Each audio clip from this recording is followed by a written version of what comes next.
सबसे पहले बात मध्य प्रदेश के पुलिस ट्रेनिंग प्रोग्राम की करते हैं, जहां स्कूलों में अब गीता पढ़ाई जाएगी। पुलिस ट्रेनिंग स्कूलों में अब श्रीमद् भगवत गीता पढ़ाई जाएगी। इससे पहले आपको बता दें कि इस ट्रेनिंग स्कूल के सिलेबस में रामचरितमानस को ऐड किया गया था और अब रामचरितमानस के बाद जो ट्रेनी है उन्हें भगवत गीता भी पढ़ाई जाएगी। भगवत गीता पाठ सेशन शुरू करने के निर्देश हो चुके हैं। एडीजी ट्रेनिंग ने ट्रेनिंग स्कूलों को निर्देश जारी कर दिए हैं कि अब ट्रेनिंग के दौरान तमाम पुलिस ट्रेनीज को रामचरितमानस के साथ साथ श्रीमद् भगवत गीता पढ़ाई जाए। मुस्लिम स्कॉलर तौकीर निजामी ने अब इस पर आपत्ति जताई। उनका यह कहना है कि अगर पढ़ानी है तो सभी धर्म ग्रंथ को पढ़ाया जाए, सिर्फ गीता ही क्यों। वहीं कांग्रेस के पूर्व विधायक शैलेंद्र पटेल ने कहा है कि दूसरे धर्म ग्रंथ भी पढ़ाने चाहिए। वहीं आपको यह भी बता दें कि मंत्री विश्वास सारंग ने भी अब इन बयानों पर पलटवार किया। उन्होंने कहा कि गीता जिंदगी जीने का सार बताती है, कांग्रेस के पेट में क्यों दर्द होता है। तो चलिए अब आपको सुनाते हैं कि आखिर मुस्लिम स्कॉलर का क्या कुछ कहना है।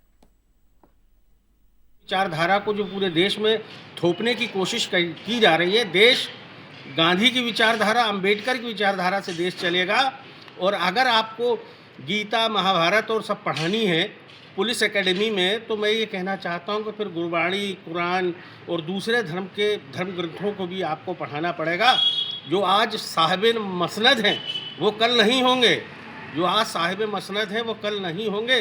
किराएदार हैं, जाति मकान थोड़ी है। तो देखिए, इस मामले पर अब सियासत हो रही है और जिस तरह से लगातार इस पर बयानबाजी का दौर भी जारी है। सबसे पहले आपको सुनाते हैं मंत्री विश्वास सारंग ने क्या कहा। कृष्ण ने किसी भी व्यवस्था को सुचारू करने का यदि कोई भी प्रयास होगा तो कांग्रेस को उसमें पेट में दर्द होगा। गीता केवल किसी धर्म विशेष का धार्मिक ग्रंथ नहीं है, बल्कि गीता जिंदगी जीने का क्या सार है ये बताता है। मध्य प्रदेश पुलिस के माध्यम से मध्य प्रदेश की कानून व्यवस्था को सुचारू रखेंगे और प्रदेश की सेवा करेंगे।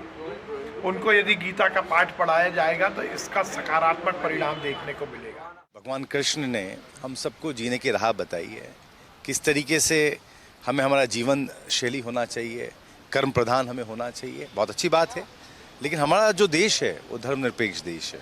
सभी धर्मों का हम आदर करते हैं और सभी ग्रंथों में, किसी भी धर्म के ग्रंथ हैं, सभी में बहुत अच्छे अच्छे दृष्टांत हैं। जीवन जीने के सभी ने तरीके बनाए, सबको शामिल करें ताकि हमारे देश का धार्मिक सद्भाव और एक आपसी भाईचारा वो बना रहे।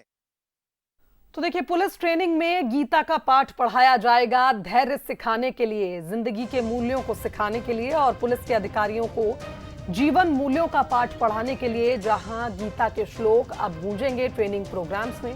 तो वहीं अब इस पर आप देख सकते हैं कि बयानबाजी शुरू हो गई है। कहा जा रहा है कि भारत एक धर्मनिरपेक्ष देश है, तो सभी ग्रंथों को पढ़ाया जाए, सिर्फ श्रीमद् भागवत गीता को क्यों पढ़ाया जाए। बता दें कि इस समय करीब 4000 युवक युवतियां ट्रेनिंग ले रहे हैं, यानी पुलिस ट्रेनी है। इन नव आरक्षकों को गीता का पाठ पढ़ाया जा रहा है और ऐसे में अब इस पर कुछ आपत्तियां और कुछ सुझाव सामने आए हैं। तो हमारे साथ दो राजनीतिक मेहमान जुड़ रहे हैं इस खबर पर, उनका भी रुख कर लेते हैं। हमारे साथ बीजेपी से अजय सिंह यादव जी जुड़ रहे हैं। अजय जी, बहुत स्वागत करती हूं बंसल न्यूज पर। और कांग्रेस प्रवक्ता धर्मेंद्र शर्मा हमारे साथ जुड़ रहे हैं।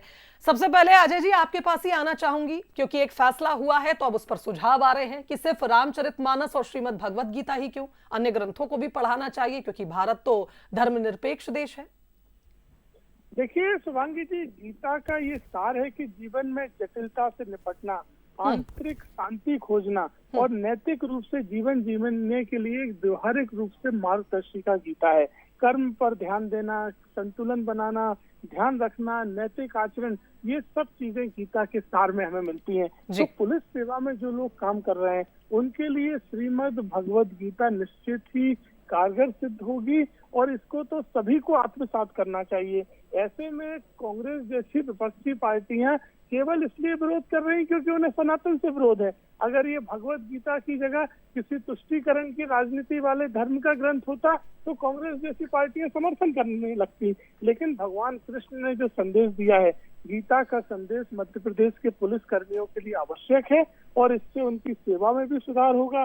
किस तरह से आत्मचिंतन करना है, धैर्य रखना है, ईश्वर के प्रति समर्पण भाव रखना है, जीवन में आंतरिक शांति होना चाहिए, ये सब कुछ गीता सिखाती है। तो ये बहुत अच्छा कदम है, इसका सभी को समर्थन करना चाहिए। बिल्कुल धर्मेंद्र जी, एक अच्छा कदम है जिसका समर्थन करना चाहिए, क्योंकि गीता के श्लोकों को तो आजकल मोटिवेशनल कोट्स में भी इस्तेमाल किया जा रहा है। तो ऐसे में फिर धर्म ग्रंथों को लाकर एक बार फिर इस पर सियासत होने लगी। धर्मेंद्र जी देखिए, गीता तो जीवन जीने का पूरा सार है। गीता से किसी को कोई गुरेज नहीं है। गीता के ज्ञान को आत्मसात करने की जरूरत तो इन भाजपाइयों को, इन विधर्मियों को है। आज मध्य प्रदेश में आदिवासी, दलित, शोषित, वंचित, पीड़ित के ऊपर मलमूत्र विसर्जित किया जा रहा है। मध्य प्रदेश में किसानों के ऊपर थार चढ़ाकर उन्हें कुचला जा रहा है। भाजपा के नेताओं द्वारा लगातार कुकृत किया जा रहा है। आप देखिए किस प्रकार से आरएसएस की शाखाओं में एक नवयुवक का यौन उत्पीड़न होता है और वो बेचारा सुसाइड कर लेता है। उसकी चिट्ठी आपने पढ़ी होगी। तो गीता के ज्ञान को आत्मसात करने की जरूरत इन भाजपाइयों को है। गीता से किसी को कोई गुरेज नहीं है। गीता हो, बाइबल हो, कुरान हो, ये या गुरबाणी, ये सारे धर्म ग्रंथ इंसान को बेहतर इंसान बनाने के काम आते हैं और हमको कैसे जीवन जीना है ये गीता हमको सिखाती है। और गीता में तो भगवान कृष्ण ने साफ साफ कहा है, जब जब अधर्म बढ़ेगा तब तब मैं इस पृथ्वी पर आऊंगा और पुनः जन्म लेकर विधर्मियों का विनाश करूंगा। आज आप देखिए मध्य प्रदेश में 25 हमारे बच्चे जिन्हें दवा मिलनी थी, बीमारी से ठीक होने के लिए अस्पताल गए, उनको दवा इलाज के लिए मिलनी थी, वो जब दवा जहर बन गई और उस जहर से चलिए अजय जी इसका जवाब देंगे। क्विक रिएक्शन अजय जी से मैं लूंगी। धर्मेंद्र जी, मुद्दे से नहीं हम भटके, जिस पर बात हो रही है उस पर बात करें, क्योंकि फिर राजनीति करने के लिए और बयानबाजी के लिए और भी मुद्दे। बिल्कुल धर्मेंद्र जी, सुन तो लीजिए। ड्रग्स माफिया को अपनी बुलेट पर घुमाता है। तो गीता के सार को आत्मसात करने की जरूरत इन भाजपाई बिल्कुल। भारतीय जनता पार्टी का रिएक्शन तो ले लें दीजिए। जी अजय जी क्या कहेंगे, क्विक रिएक्शन। देखिए, कांग्रेस के नेताओं को केवल और केवल सनातन से विरोध है। कांग्रेस पार्टी की 50 साल सरकार रही तो उन्होंने कौन से पाठ्यक्रम में गीता का सार लागू करवाया? ये पुलिस सेवा या अन्य सेवाओं में गीता का पाठ क्यों नहीं करवाया चालू? अगर कांग्रेस के नेता इस विषय पे बात कर रहे हैं, ये कांग्रेस की राजनीति है। केवल एक मुस्लिम वोट बैंक को खुश करने के लिए सनातन धर्मगुरुओं और सनातन ग्रंथों का विरोध करती है। ये कांग्रेस की तुष्टीकरण की राजनीति है। समाज इसको पसंद नहीं करता। कुल मिलाकर ये कहा जाए कि जितने भी ट्रेनी हैं उन्हें धैर्य और जीवन मूल्यों को सिखाने के लिए भगवत गीता को अब इस सिलेबस में ऐड किया जा रहा है। लेकिन जो मांग उठी है, जो सुझाव है, उस पर क्या होता है आने वाले वक्त में देखने को मिलेगा। बहुत शुक्रिया आप दोनों राजनीतिक मेहमान का इस खबर पर जुड़ने के लिए। और चलिए आगे